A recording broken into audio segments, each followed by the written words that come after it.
এখন আপনাদেরকে আমি যে বিষয়টা তিনটা বিষয় স্পেসিফিকভাবে বলতে চাই, এটা আমি আশা করব সারা বাংলাদেশের মানুষকে আপনারা পৌঁছে দেবেন। সারা বাংলাদেশের মানুষের এটা জানা উচিত। অবশ্যই আপনারা জানেন যে 15 তারিখে এখানে যে হামলাটা হয়েছে, ওখানে আমি একদম দেখা গেছে যে যারা মুভ করতেছিল, অ্যাটাক করছিল, তখন আমি সামনে যাই এবং পিছন থেকে যারা সাধারণ শিক্ষার্থী ছিল তাদের হাতে তো কোনো অস্ত্র ছিল না। তো অস্ত্র নিয়ে যখন আসে আমি একদম সামনে পড়ে যাই এবং সাধারণ শিক্ষার্থীদের পিছনে চলে যাওয়ার কারণে দেখা গেছে যে ওখানে আমি একা পড়ে যাওয়ার কারণে একটু আহত হই, আমার পায়ে খুব ইনজুর হয়। এবং আপনারা দেখেছিলেন তখন আমরা ঢাকা বিশ্ববিদ্যালয় মেডিকেল সেন্টারে আশ্রয় নিয়েছি, সেখানে তারা এসেছিল। যদিও ঢাকা বিশ্ববিদ্যালয় মেডিকেল সেন্টারে যারা কর্মী ছিল তারা আমাকে শেল্টার দিয়েছে এবং দেন অ্যাম্বুলেন্সে করে আমাকে ঢাকা মেডিকেল নিয়ে যায় এবং ওখানে ওটিতে আমি যখন আমার ট্রিটমেন্ট চলছিল তখন ভিতর থেকে ছাত্রলীগের কয়েকজন সন্ত্রাসী ওখানে দেখে গেছে এবং দেখে গিয়ে বাইরে সবাই আমাকে ভিতর থেকে আমাকে টেনে বের করার জন্য অনেক চেষ্টা করেছে, কিন্তু পারেনি। এবং যারা ঢাকা মেডিকেল সেন্টারের কর্মচারী ছিল তারা অনেক হেল্প করেছে, তাদের প্রতি আমি কৃতজ্ঞ থাকবো সারা জীবন।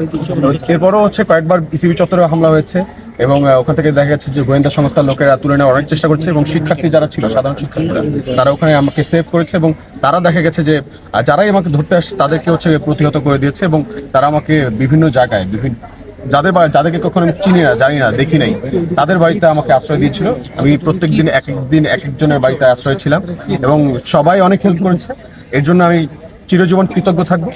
তবে আমি যতটুকু আমার কথা বলছি না, আমারটা খুবই সামান্য। আমাদের যে সকল ভাইয়েরা মৃত্যুবরণ করেছে, সন্ত্রাসীদের আক্রমণে খুন হয়েছে এবং যারা আহত হয়েছে, এখন পর্যন্ত যারা বন্দী অবস্থায় আছে, তাদের জন্য আজকে আমাদের এই যে প্রাথমিক বিজয়টা, তাদের জন্য আমরা বলবো যে তাদের জন্য আমাদের এই লড়াইটা, আমরা যতক্ষণ পর্যন্ত না তাদের মৃত্যুর বদলা আমরা নিতে পারছি এবং আমরা স্বাধীন বাংলাদেশ, তাদের যে কাঙ্ক্ষিত স্বাধীন বাংলাদেশ আমরা নিশ্চিত না করতে পারছি, ততক্ষণ পর্যন্ত আমরা আমাদের লড়াই সংগ্রাম চালিয়ে যাব। এটা আমাদের প্রত্যাশা, আমাদের চাওয়া।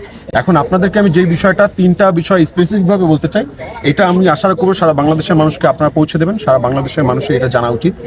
প্রথম কথা হচ্ছে, আজকের মধ্যে আমাদের অনেক শিক্ষার্থী কিন্তু বন্দী অবস্থায় আছে, অনেককে কিন্তু গুম করে ফেলা হয়েছে। তাদেরকে অনতিবিলম্বে আজকের মধ্যে মুক্তি দিতে হবে। আর যদি না দেওয়া হয়, আমরা কিভাবে তাদেরকে ছাড়িয়ে আনতে হবে, কিভাবে আনতে হবে, আইনানুগভাবে আমরা সেই ব্যবস্থাটা করব।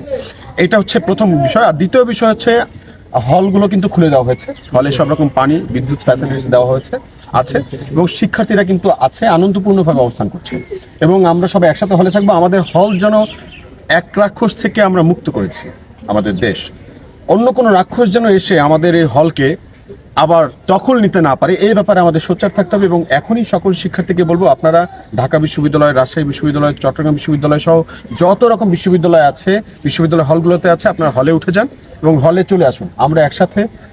আমরা উদযাপনটা তো আমাদের করতে হবে, সেই জন্য অন্তত আমাদের হলে আসা উচিত। আমাদের দেশকে সুন্দরভাবে গঠন করতে হবে, আমাদের সিদ্ধান্ত নিতে হবে।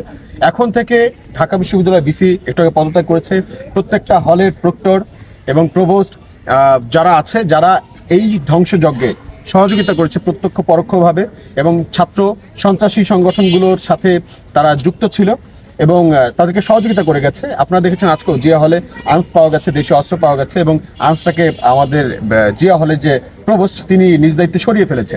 তা আপনারা যখন সাংবাদিকরা গেছে তখন কিন্তু তাদের দেখায়নি। তো এই রকম অনেক রকম ঘটনা ঘটেছে, এগুলো আমরা দেখেছি। তো তাদেরকেও আইনের আওতায় নিয়ে আসতে হবে এবং তাদেরও বিচার হবে। এখন থেকে ঢাকা বিশ্ববিদ্যালয় সহ সারা বাংলাদেশের সকল সিদ্ধান্ত ছাত্র জনতার সিদ্ধান্ত, ঠিক শিক্ষার্থীরা যে সিদ্ধান্ত নেবে সেই সিদ্ধান্তই চূড়ান্ত সিদ্ধান্ত। এখানে বাইরের কেউ কোনো হস্তক্ষেপ করতে পারবে না এবং কোনো দল, কোনো সংগঠন, কোনো সন্ত্রাস গোষ্ঠী এইখানে আর কোনো হস্তক্ষেপ করতে পারবে না। এবং যদি রাজনীতি চর্চা করতে হয় তাহলে ছাত্র সংসদ নির্বাচনের মাধ্যমে, ডাকসু নির্বাচনের মাধ্যমে এবং বিশ্ববিদ্যালয়ের যে ছাত্র সংসদ, সেটা নির্বাচনের মাধ্যমে, শুধুমাত্র হল সংসদ নির্বাচনের মাধ্যমে যদি হয় রাজনীতি চর্চা করা যায়, তাহলে শুধুমাত্র এই ঢাকা বিশ্ববিদ্যালয় সহ অন্যান্য বিশ্ববিদ্যালয়গুলোতে রাজনৈতিক চর্চা চলবে। এছাড়া কোনো দলীয় লেজুর ভিত্তিক কোনো রকম সংগঠন বা নিষিদ্ধ সংগঠন বা কোনো রাজনৈতিক সংগঠনের মদতদাতা বা মদতপুষ্ট কোনো সংগঠন এই বিশ্ববিদ্যালয়গুলোতে আশ্রয় পাবে না, কোনো শিক্ষা প্রতিষ্ঠানে আশ্রয় পাবে না। এবং তৃতীয় বিষয়টা হচ্ছে, ছাত্র জনতার যে অভ্যুত্থানে আপনারা দেখেছেন আজকে আমাদের যে প্রাথমিক বিজয়, আমরা কিন্তু এখন পর্যন্ত এটাকে চূড়ান্ত বিজয় বলছি না। আমাদের আরও অনেক ফাইট বাকি, এখন আমাদের অনেকটা লড়তে হবে, অনেকটা সামনে আগাতে হবে এবং আমাদেরকে অর্জন করে নিয়ে আসতে হবে। এবং তাই সবাইকে বলবো, সবাই হুঁশিয়ার থাকবেন, সাবধানে থাকবেন। আর যারা এখন লুটপাট করছে, এটা কিন্তু শেখ হাসিনার একটা ফাঁদ, সে যেহেতু এখান থেকে চলে গেছে, তার যারা দোসর আছে এদেশে আছে, তারা কিন্তু এখন লুটপাটটা চালাচ্ছে এবং তাদের প্রতি যারা ক্ষোভ ছিল দীর্ঘদিনের, তাদের মধ্যে একটা অংশ, একটা গোষ্ঠী, তারাও কিন্তু মাথা চাড়া দিয়ে উঠেছে এবং তারা কিন্তু সহযোগিতা করছে এই ভাঙচুর লুটপাটে। তো আপনাদেরকে বলবো যে কোনোভাবে যেন কোনো লুটপাট কেউ না করতে পারে, কেউ যেন আওয়ামী নৈরাজ্য যেন এই দেশে না চলে, এই ব্যাপারটা আমাদের সবসময় সতর্ক থাকতে হবে।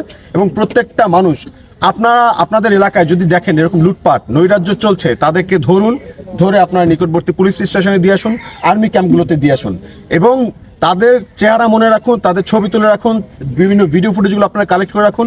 আমরা অতি দ্রুত তাদেরকে বিচারের আওতায় নিয়ে আসবো এবং উপযুক্ত শাস্তি তাদেরকে প্রদান করা হবে।